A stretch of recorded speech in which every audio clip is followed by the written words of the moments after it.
তো অনেক দিন হয়ে গেল তোমাদের সঙ্গে আর বড় ভিডিও শেয়ার করা হয়নি, তাই ভাবলাম আজকে আমি সকাল থেকে কি কি কাজ করলাম সেটা আজকে তোমাদের সঙ্গে শেয়ার করি। তো হ্যালো এভরিওয়ান, কেমন আছো তোমরা সবাই? আশা করি কিন্তু সবাই ভালো আছো। আর এই যে সকালবেলা ঘুম থেকে উঠে তারপরে বাইরের ওয়েদারটা দেখতে কিন্তু খুবই ভালো লাগে, সঙ্গে ছিল কিন্তু ওই পাখিদের কিচিরমিচির। তারপর ঘরে এসে দেখলাম মেয়েরও কিন্তু ঘুমিয়ে আছে। তখন কিন্তু গড়িতে পারছিল ঠিক 6টা 5। আর মেয়েকে যেহেতু আমি স্কুলে পাঠাবো তার জন্য আমি ওকে একটু ডাক দিলাম। তারপর একটু কুড়িমুড়ি দিয়ে বলছিল, মা আমি একটু বাদে উঠছি। তো ঠিক আছে, তারপর আমি কিন্তু ঘরটা এখানে ঝাড়ুটা দিয়ে দিচ্ছি। ওই যে আমাদের প্রত্যেক দিনের কাজ, আমাদের সকালবেলায় এই কাজগুলি কিন্তু করতেই হয়।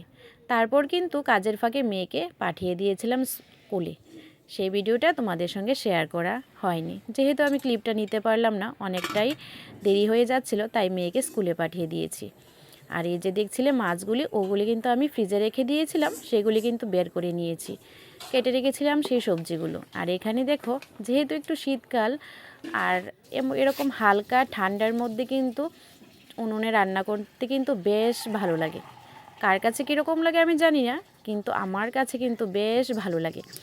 তাই আমি কিন্তু ভাতটাও নামিয়ে নিলাম। আর এখানে দেখো আমার ডালটাও রান্না হয়ে গেছে। তো আমি মনে করি উনুনে কিন্তু আমাদের অনেকটাই তাড়াতাড়ি হয়। আগে যেরকম মা, জেঠি, ঠাম্মা, এখনও কিন্তু অনেকের বাড়িতে এরকম আছে যারা উনুনে রান্না করে। আর আমারও কিন্তু বেশ ভালো লাগে। দেখো, আর এখানে কিন্তু হয়ে গেছে আমার মাছ ভাজাগুলি। তারপর কিন্তু এখানে এই সবজিগুলি দিয়ে রান্নাটা করব। আর যেহেতু শীতের সকাল, আর ধনেপাতা ছাড়া কিন্তু কোনোটাই যেন বেশ ভালো লাগে না। তা আমি কিন্তু ধনেপাতাটা খুব বেশি ভালোবাসি। আর এখানে কিন্তু সকাল সকাল মেয়েকে স্কুলে দেওয়ার আসার সঙ্গেই ধনেপাতা নিয়ে আসলো। আর এখানে দেখো রেডি হয়ে গেল আমার রান্নাগুলো। তারপর কিন্তু চলে আসলাম ঠাকুরঘরে। আর এখানে গোপাল সোনাকেও উঠিয়ে নিলাম। তারপর কিন্তু ওকে সকালের সেবাটাও দিয়ে দিয়েছিলাম। পরে দিয়েছিলাম পুজোটা, সেটা আর তোমাদের দেখানো সম্ভব হলো না। তখন কিন্তু বাজছিল ঘড়িতে প্রায় 11:30। মেয়েও স্কুল থেকে চলে আসলো। তারপর কিন্তু ভাতটা বেড়ে নিয়েছি। তাহলে মা মেয়ে মিলে বসে পড়বো। আর মেয়েকে কিন্তু তখন ডাকছিলাম, খেতে আয় খেতে আয়। আর ও বলছিল এই তো আসছি। তার মধ্যে কিন্তু আমি একটু তোমাদের সঙ্গে ভিডিওটা শেয়ার করে দিলাম। তা আমার এই ভিডিওটা তোমাদের কীরকম লাগলো অবশ্যই কিন্তু জানিও একটু কমেন্ট বক্সে।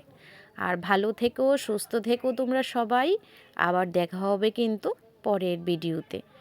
আর আমার এতটাই খিদে পেয়েছিল, আমি আগেই খেয়ে নিচ্ছি। মেয়ে তো আসতে একটু দেরি হচ্ছে তার জন্য।